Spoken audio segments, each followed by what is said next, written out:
എപ്പിസോഡിന്റെ opening സീനിൽ നമ്മുടെ കഥാനായകൻ Boruto അവനിപ്പോ നവാക്കയോട് പറയും, ഷിനോബി കാലഘട്ടമെല്ലാം കഴിഞ്ഞുപോയി. സോ ഒരു കാരണവശാലും നിന്നെ ഞാൻ വെറുതെ വിടില്ല.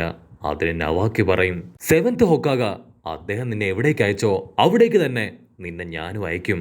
ഉടനെ അവിടുന്ന് അങ്ങനെ സൂം ഔട്ട് ചെയ്ത് വില്ലേജ് കാണിക്കും. വില്ലേജ് ആണെങ്കിൽ മുഴുവനായിട്ട് തകർന്ന് കിടക്കുകയാണ്. ഉടനെ ബറൂട്ടോ അവന്റെ ഹെഡ് ബാൻഡ് എടുത്ത് കെട്ടി ഫൈറ്റ് ചെയ്യാൻ റെഡിയാവും. ഉടനെ അവന്റെ ഒരു കണ്ണ് അതങ്ങനെ വൈറ്റ് ചെയ്യും. കട്ട് ചെയ്ത വർഷങ്ങൾക്ക് മുൻപ് ബറൂട്ടോയുടെ ചെറുപ്പകാലാണ് കാണിക്കുക. ബറൂട്ടോയും അവന്റെ ബെസ്റ്റ് ഫ്രണ്ട് ഷിക്കഡ ആക്ച്വലി ഷിക്കമരുവിന്റെ മകനാണ്. അവർ രണ്ടുപേരും വമ്പ സ്പീഡില് എവിടേക്ക് ഓടുകയാണ്. അവിടുന്ന് അങ്ങനെ ബ്ലാക്ക് ഔട്ട് ചെയ്ത ഇപ്പൊ നറൂട്ടോയും ഷിക്കമരുവും. ഇപ്പൊ നമ്മുടെ നറൂട്ടോ അവൻ ലീഫ് വില്ലേജിലെ സെവൻത് ഹൊക്കാഗയാണ്. ഷിക്കമരുവും നറൂട്ടോയും അവർ രണ്ടുപേരും ഇപ്പോ നറൂട്ടോയുടെ മാൻഷനിലേക്ക് വരും. ഷിക്കമരു ഒരുപാട് ഫയൽസ് ഇപ്പൊ നറൂട്ടോയ്ക്ക് കാണിച്ചു കൊടുക്കും. എൻട്രൻസ് സെറമണിക്ക് വേണ്ടിയുള്ള ലെറ്റേഴ്സ് ആണ്. ഇതിൽ മുഴുവൻ നിങ്ങൾ സൈൻ ചെയ്യണം. അത് കണ്ട് നറൂട്ടോ അവന്റെ കാറ്റ് പോയി അങ്ങനെ നിൽക്കുകയാണ്. ഇവിടെ ബൊറൂട്ടോയെ കാണിക്കും. അവനും ഷിക്കമരുവും അവർ രണ്ടുപേരും ഭയങ്കര ഹാപ്പിയായി ഒരു ട്രെയിനിന്റെ മുകളിൽ കയറിയിരുന്ന് ബർഗറൊക്കെ കഴിച്ചുകൊണ്ടിരിക്കുകയാണ്. ഷിക്കഡോ പറയും, ഞാൻ എപ്പോഴും നിന്റെ പിന്നാലെ തന്നെയാണ് ബൊറൂട്ടോ. ഇങ്ങനെ നടന്ന ഞാനും നിന്നെപ്പോലെ ഒരു കുരുത്തം കെട്ട ചെക്കനാവും. അതിന് ബൊറൂട്ടോ ചിരിക്കും. ബൊറൂട്ടോയ്ക്കാണെങ്കിൽ ആ ട്രെയിനിൽ ട്രാവൽ ചെയ്യുന്നത് ഒരുപാട് ഇഷ്ടാവും. അപ്പോഴായിരിക്കും ഷിക്കഡോ ചോദിക്കുക, നാളെ അക്കാദമിയിൽ പോവാൻ നീ റെഡിയായോ? അത് കേട്ട് ബൊറൂട്ടോ അവൻ ഷോക്കാവും. നീ എന്താ പറയണേ? നാളെയാണോ അക്കാദമി ഓപ്പൺ ആവുന്നത്? അത് ഷിക്കഡോ പറയും, അതെ. നിന്റെ പപ്പ ഇതിനെക്കുറിച്ചൊന്നും നിന്നോട് പറഞ്ഞില്ലേ? അതിന് ബൊറൂട്ടോ പറയും, എന്നോട് പറഞ്ഞിരുന്നു, പക്ഷെ ഞാൻ മറന്നുപോയി. അതിന് ഷിക്കഡോ, നിന്റെ മറവിക്ക് ഇതിരിക്കട്ടെ എന്ന് പറഞ്ഞ് ആ ബർഗർ എടുത്ത് ബൊറൂട്ടോയുടെ വായിൽ തള്ളിക്കയറ്റി ആ ലൈനിൽ തൂങ്ങി നിൽക്കും. നമ്മുടെ ബൊറൂട്ടോ കുട്ടനാണെങ്കിൽ അവന്റെ പപ്പയുടെ സ്റ്റാച്യു അതങ്ങനെ നോക്കും. പപ്പ പറയുന്ന പോലൊന്നും എനിക്ക് ജീവിക്കാൻ കഴിയില്ല. എനിക്ക് എൻ്റെ ഇഷ്ടത്തിന് ജീവിക്കണം. അങ്ങനെ അവൻ കാര്യമായിട്ട് ഫ്രീഡത്തെക്കുറിച്ച് ചിന്തിച്ച് നിൽക്കുമ്പോഴായിരിക്കും ആ ട്രെയിനിന്റെ ലോക്കോ പൈലറ്റ്, നീയൊക്കെ ഏതാ? നീ എന്തിനാ ട്രെയിനിന്റെ മുകളിൽ കയറിയേ? ഇറങ്ങിപ്പോ. അത് കേട്ട് ബൊറൂട്ടോ അവൻ പേടിച്ച് താഴേക്ക് എടുത്തു ചാടും. കട്ട് ചെയ്താ ഇപ്പൊ സിറ്റിയില് ഡെങ്കി എന്ന് പേരുള്ള ഒരു റിച്ച് പയ്യൻ. അവനെയാണെങ്കിൽ ഒരുപാട് വികൃതി കുട്ടികൾ ചേർന്ന് റാഗിയാണ്. അവന്റെ കയ്യിലുള്ള പണം, അഡ്സ് എന്നിങ്ങനെയെല്ലാം അവർ പിടിച്ചു മേടിക്കും.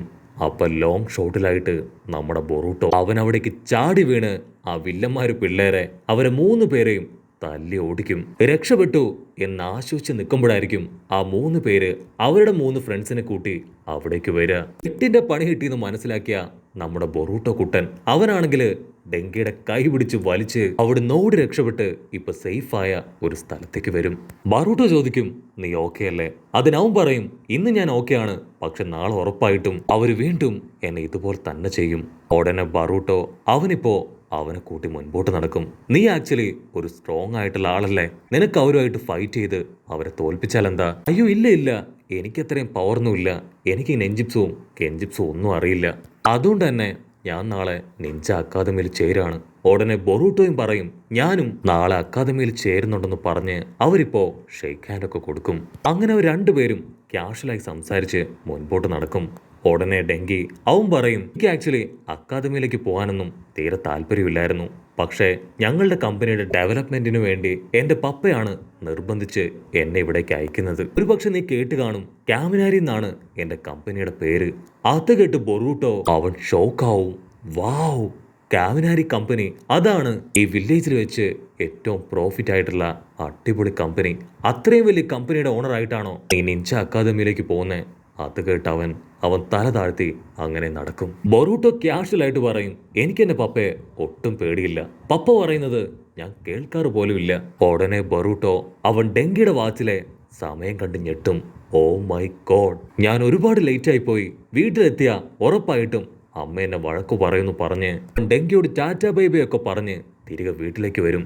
കട്ട് ചെയ്താ ഇപ്പൊ വീട്ടിലെത്തിയ ബൊറൂട്ടോയെ കാത്ത് ഹിനട്ട അമ്മ. അവൾ വമ്പം കലിപ്പില് അവനോട് പറയും, ബൊറൂട്ടോ, നിനക്ക് വേണ്ടി എത്ര നേരമായി ഞങ്ങൾ കാത്തിരിക്കുന്നു. ബൊറൂട്ടോ പ്രത്യേകിച്ച് ഒന്നും പറയാതെ അങ്ങനെ അകത്തേക്ക് കയറി വരും. അവന്റെ കുഞ്ഞനുജത്തി അവന്റെ അടുത്തേക്ക് ഓടി വന്ന് അവർ രണ്ടുപേരും ഇപ്പൊ ഒരുമിച്ച് ഫുഡ് കഴിക്കും. ഹിനട്ട ബറൂട്ടോട് പറയും, ബറൂട്ടോ, നീയും നിന്റെ പപ്പയെ പോലെ വലിയൊരാളായി മാറണം. അദ്ദേഹം ഈ ഗ്രാമത്തിന് വളരെ വിലപ്പെട്ട ഒന്നാണ്.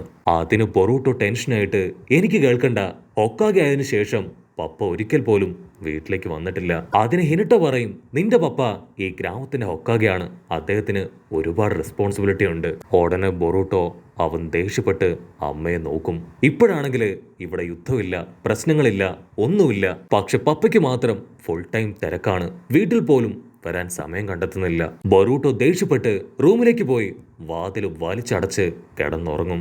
കട്ട് ചെയ്താ ഇവിടെ ഡെങ്കി അവനവന്റെ പപ്പയോട് പറയും, പപ്പ എന്നെ കൊണ്ട് ഒരിക്കലും അക്കാദമിയിലേക്ക് പോവാനോ ഒരു നിഞ്ച ആവാനോ സാധിക്കില്ല. അതിനവന്റെ പപ്പ അവനെ അടിച്ചു താഴെയിട്ട് അവനോട് ദേഷ്യപ്പെട്ടു പറയും, ഇന്ന് നിന്നെ ഒരുപാട് പേര് ചേർന്ന് റാഗ് ചെയ്തില്ലേ? നീ സ്ട്രോങ് അല്ലാത്തത് കൊണ്ടാണ് അവർ നിന്റെ മെക്കിട്ട് കയറിയത്. നീ സ്ട്രോങ് ആണെന്ന് തെളിയിച്ചതാ. സ്ട്രോങ് ആവണമെങ്കിൽ തീർച്ചയായിട്ടും നീ അക്കാദമിയിലേക്ക് പോണം. അതിനവൻ പറയും, ഞാൻ സ്ട്രോങ് ആണെന്ന് പപ്പയെ ബോധ്യപ്പെടുത്തിയ പിന്നെ എനിക്ക് ഇഷ്ടമുള്ള പോലെ ജീവിച്ചൂടെ? അത് കേട്ട് അവന്റെ പപ്പ അവനോട് എസ് പറയും. എങ്കിൽ ഫുൾ കലിപ്പില് ഞാൻ എന്റെ പവർ അത് കാണിച്ചു തരുന്നു പറഞ്ഞ് പുറത്തേക്ക് പോവും. ഉടനെ എന്തോ ഒരു പവർ അവന്റെ ബോഡിയിലേക്ക് അവൻ പോലും അറിയാതെ അബ്സോർബ് ആവും. അവിടുന്ന് അങ്ങനെ ബ്ലാക്ക് ഔട്ട് ചെയ്ത നെക്സ്റ്റ് ഡേ നമ്മുടെ ബൊറോട്ടോ അവനാണെങ്കിൽ കൂർക്കം വലിച്ചുറങ്ങാണ്. ഉടനെ അവന്റെ കുഞ്ഞനുജത്തി അവൾ ഓടി വന്ന് അവനെ തട്ടി വിളിക്കും, ബൊറോട്ടോ എനിക്ക് അക്കാദമിയിൽ പോവാൻ ടൈമായി. ഉടനെ ബൊറൂട്ടോ അവൻ ഷോക്കായി ഡ്രസ്സൊക്കെ ചേഞ്ച് ചെയ്ത് സ്പീഡില് പുറത്തേക്ക് ഇറങ്ങും. ബൊറോട്ടോ അങ്ങനെ ആ ട്രെയിൻ പിടിക്കാനായി സ്പീഡിൽ ചാടി ഓടുമ്പോഴായിരിക്കും മുൻപിൽ പോകുന്ന ഡെങ്കിയെ കാണുക. അവൻ ഡെങ്കിയെ കണ്ട് ഷോക്കാവും. കാരണം ഡെങ്കിയുടെ ദേഹത്ത് എന്തോ ഒരു പവർ അവന് ഫീൽ ചെയ്യാൻ തുടങ്ങും. ഉടനെ ബൊറോട്ടോയുടെ കണ്ണ് അതിപ്പോ ഒരെണ്ണം വൈറ്റായി തീർന്ന് എന്തോ ഒരു പവർ അവേക്കനാവും. ഇവിടെ ഡെങ്കി ആണെങ്കിൽ വീണ്ടും ആ കള്ളച്ചക്കന്മാരുടെ കയ്യില് ചെന്ന് പെടുകയാണ്. പക്ഷെ ഇത്തവണ ഡെങ്കി അവർ ചോദിക്കുന്നതിന് മുൻപ് തന്നെ അവരുടെ കയ്യിലുണ്ടായിരുന്ന പണവും മറ്റു സാധനങ്ങളെല്ലാം അവർക്ക് കൊടുക്കും. അതിനുശേഷം അവരോടൊപ്പം അവനൊരു ട്രെയിനിൽ കയറി അങ്ങനെ പോവാണ്. അതേസമയം ബൊറോട്ടോ അവനാണെങ്കിൽ ഷോക്കായി അവരെ ഫോളോ ചെയ്യും. അവരെല്ലാവരും ഇപ്പോൾ ഒരു ട്രെയിനിൽ കയറി വാതിലടയ്ക്കും. ട്രെയിൻ ആണെങ്കിൽ മുൻപോട്ട് കുതിച്ചു പായും. പക്ഷെ അപ്പോഴായിരിക്കും ഒരു വമ്പൻ ട്വിസ്റ്റ്. ആ ഒരു ട്രെയിൻ ഓടിക്കുന്നത് അത് ലോക്കോ പൈലറ്റ് അല്ല, മറിച്ച് ഡെങ്കിയാണ്. ഡെങ്കി പറയും, ഞാനാണ് ഇപ്പൊ ഇത് ഡ്രൈവ് ചെയ്യുന്നത്. ഇത് ആക്ച്വലി ഞങ്ങളുടെ കമ്പനി ഉണ്ടാക്കിയ ഒരു വേസ്റ്റ് ട്രെയിനാണ്. എപ്പോ വേണമെങ്കിലും ഇത് തകരാം എന്നവൻ പറയുമ്പോൾ തന്നെ അതിന്റെ ഒരു ഭാഗം അടർന്ന് അങ്ങനെ തെറിച്ച് ദൂരേക്ക് പോവും. അവന്മാര് 3 പേരും ഇപ്പൊ നിലവിളിച്ച് കരയും. അവനാണെങ്കിൽ ഇപ്പൊ ലോങ് ഷോട്ടിലായിട്ട് മറ്റൊരു ട്രെയിൻ കൂടെ കാണിച്ചു കൊടുക്കും. എന്നിട്ട് പറയും, ആ ട്രെയിനും നമ്മുടെ സെയിം ട്രാക്കിലാണ് വന്നോണ്ടിരിക്കുന്നത്. അതും ഇതുപോലെ തന്നെ ഒരു വേസ്റ്റ് ട്രെയിനാണ്. 2 ട്രെയിനും കൂട്ടിയിടിച്ച് നിങ്ങളെല്ലാവരും ഇവിടെ മരണപ്പെടാൻ പോവാണെന്ന് പറഞ്ഞ് അവൻ പൊട്ടിച്ചിരിക്കും. അവന്മാർക്കാണെങ്കിൽ എന്താ ചെയ്യേണ്ടതെന്നറിയില്ല. അവര് പേടിച്ച് വിറയ്ക്കും. എടി നീ എന്തായി ചെയ്യണേ? ഞങ്ങൾ തമാശക്കാണ് നിന്നെ റാഗ് ചെയ്തത്. അതിന് ഇത്രയും വലിയ ശിക്ഷ ഞങ്ങൾക്ക് തരണോ? അപ്പോഴായിരിക്കും നമ്മുടെ ചെക്കൻ ബറൂട്ടോ അവനിപ്പോ ആ ട്രെയിനിലേക്ക് വരിക. അവനെ കണ്ട് ഒരു സെക്കൻഡ് ഇപ്പൊ ടെഡി അവൻ ഫ്രീസായി പോവും. ടെഡി ചോദിക്കും, നീ ആ എൻട്രൻസ് സെറിമണിക്ക് പോയില്ലേ? എനിക്ക് എന്റെ പപ്പയെ ഞാൻ സ്ട്രോങ് ആണെന്ന് ബോധ്യപ്പെടുത്തണം. അതിനുവേണ്ടിയാണ് ഇതൊക്കെ ഞാൻ പ്ലാൻ ചെയ്തത്. ബൊറൂട്ടോയ്ക്കാണെങ്കിൽ അവനെ കാണുമ്പോൾ തന്നെ പിടികിട്ടും അവന്റെ ബോഡിയിൽ മറ്റെന്തോ ഒരു പവർ ഉണ്ടെന്ന്. ബൊറൂട്ടോ അവനിപ്പോ ഡെങ്കിയോട് പറയും, മറ്റുള്ളവർക്ക് വേണ്ടി നമ്മുടെ ജീവിതം ഒരിക്കലും ഡൈവേർട്ട് ചെയ്യാൻ പാടില്ല. നമ്മുടെ ജീവിതം അത് നമുക്കുള്ളതാണ്. നമ്മുടെ ഇഷ്ടത്തിന് വേണം അതിനെ വിനിയോഗിക്കാൻ. സോ ഒരു കാരണവശാലും ആരെ കൊണ്ടും നിന്നെ ഞാൻ നിയന്ത്രിക്കാൻ അനുവദിക്കില്ല എന്ന് പറഞ്ഞ് ഇപ്പൊ ബൊറൂട്ടോ അവൻ ഡെങ്കിയുടെ അടുത്തേക്ക് വന്ന് ഡെങ്കിയെ ഹിറ്റ് ചെയ്യും. ഉടനെ ഡെങ്കിയുടെ ബോഡിയിലുള്ള പവർ അതവനെ വിട്ടുമാറി ഡെങ്കിക്കാണെങ്കിൽ അവന്റെ ബോധം തിരികെ കിട്ടും. അപ്പൊ അവിടുന്ന് അങ്ങനെ സൂം ഔട്ട് ചെയ്ത 2 ട്രെയിനും ഇപ്പൊ ഓൾമോസ്റ്റ് അടുത്തടുത്ത് വരാണ്. ബൊറൂട്ടോ പുറത്തേക്ക് എടുത്തു ചാടി ആ ഒരു ട്രാക്ക് അത് 2ആയിട്ട് സെപ്പറേറ്റ് ചെയ്ത് ഓപ്പോസിറ്റ് വരുന്ന ട്രെയിനിനെ മറ്റൊരു ഭാഗത്തേക്ക് ഡൈവേർട്ട് ചെയ്യും. പക്ഷെ എന്താ, ബൊറൂട്ടോയുടെ കൺട്രോൾ പോയി അവൻ താഴേക്ക് വീഴാൻ പോവാണ്. ഡെങ്കി ആണെങ്കിൽ അത് കണ്ട് ഷോക്കാവും. അവൻ ഓടി വന്ന് ഇപ്പൊ അവന്റെ കാലിൽ പിടിച്ച് വലിച്ച് മുകളിലേക്ക് കയറ്റാൻ ശ്രമിക്കുകയാണ്. അവന്റെ കൂടെ തന്നെ ആ 3 പേരും. അങ്ങനെ അവരെല്ലാവരും ചേർന്ന് ഇപ്പൊ അവനെ മുകളിലേക്ക് പിടിച്ച് വലിച്ചു കയറ്റും. ആ ചെക്കന്മാരാണെങ്കിൽ ഇപ്പൊ ബൊറൂട്ടോയോട് താങ്ക്സ് പറയും. Thank you very much. Actually നീ വന്നതുകൊണ്ടാണ് ഞങ്ങൾ എല്ലാവരും രക്ഷപ്പെട്ടതെന്ന് പറഞ്ഞ് അവർ 3 പേരും അതിന്റെ ഒരു കമ്പാർട്ട്മെന്റ് അത് സെപ്പറേറ്റ് ചെയ്ത് അതിൽ കയറും. ഇവിടെ ബൊറൂട്ടോയ്ക്കാണെങ്കിൽ ടെൻഷനാവും. കാരണം ഓൾറെഡി അക്കാദമിയിൽ സെറിമണി സ്റ്റാർട്ട് ചെയ്ത് കഴിഞ്ഞു. അവൻ ആ ട്രെയിൻ ഫുൾ ഫോഴ്സിൽ അക്കാദമിയെ ലക്ഷ്യമാക്കി അങ്ങനെ കൊതിച്ചു പായിപ്പിക്കും. അപ്പോ ഇവിടെ അക്കാദമിയിൽ വന്ന എല്ലാ സ്റ്റുഡൻസിന്റെയും അറ്റൻഡൻസ് എടുക്കുകയാണ്. ബൊറൂട്ടോ അവനെ മാത്രം അവിടെ കാണില്ല. നറൂട്ടോയ്ക്കാണെങ്കിൽ അത് കേട്ട് ടെൻഷനാവും. അതിന് ഷിക്കമരു പറയും ടെൻഷൻ ആവേണ്ട ആവശ്യമില്ല, ഉറപ്പായിട്ടും ബൊറൂട്ടോ അവൻ ഇപ്പൊ തന്നെ ഇവിടേക്ക് എത്തും. അത് പറഞ്ഞു തീരേണ്ട താമസം നമ്മുടെ ബൊറൂട്ടോയും ആ ട്രെയിനും അത് നേരെ വന്ന് നറൂട്ടോയുടെ ശിലയില് അങ്ങനെ ഇടിച്ചു നിൽക്കുകയാണ്. ഒരു സെക്കൻഡ് എല്ലാവരും ഷോക്കായി അവിടേക്ക് തന്നെ നോക്കി നിൽക്കും. അപ്പോഴായിരിക്കും നമ്മുടെ കൊനഹമാരു ആളിപ്പോ വലിയ ചേട്ടനായി. കൊനഹമാരു ബൊറൂട്ടോയെ അങ്ങനെ തൂക്കിയെടുത്ത് താഴേക്ക് കൊണ്ടുവരും. അടുത്ത സീനില് ഇപ്പൊ ടെൻഷൻ അടിച്ചിരിക്കുന്ന നറൂട്ടോയാണ് കാണിക്കുക.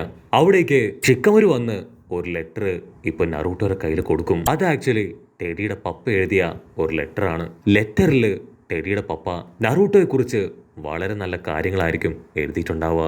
എൻ്റെ മകൻ ടെഡി, അവൻ നിങ്ങളുടെ മകൻ ബൊറൂട്ടോ കാരണമാണ് അക്കാദമിയിൽ ചേർന്നത്. ബൊറൂട്ടോ ശരിക്കും എല്ലാവർക്കും ഒരു മാതൃകയാണ്. സോ എൻ്റെ മകനെ നല്ല വഴിയിലേക്ക് നയിച്ചതിന് താങ്ക് യു വെരി മച്ച്. അത് കണ്ട് നറൂട്ടോ അവൻ ഹാപ്പി ആയിട്ട് ഇരിക്കുന്നതോട് കൂടെ ഈ ഒരു എപ്പിസോഡും അവസാനിക്കുന്നു. എപ്പിസോഡ് ഇഷ്ടപ്പെടുകയാണെങ്കിൽ തീർച്ചയായിട്ടും ലൈക്ക് ചെയ്യാനും കമൻറ്റ് ചെയ്യാനും ഷെയർ ചെയ്യാനും മറക്കല്ലേ. അടുത്തൊരു അടിപൊളി എപ്പിസോഡുമായിട്ട് കാണുന്നവരെ it's me with Mallu episode.